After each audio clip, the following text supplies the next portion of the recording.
Sophia has 11 heart defects. She has several life-limiting and life-threatening conditions that she battles each day anyway.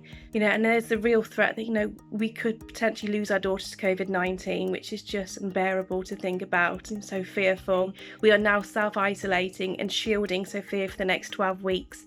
We can no longer just pop to the shops, pop to the park, or, go and get Sophia a loaf of bread and some milk for her breakfast.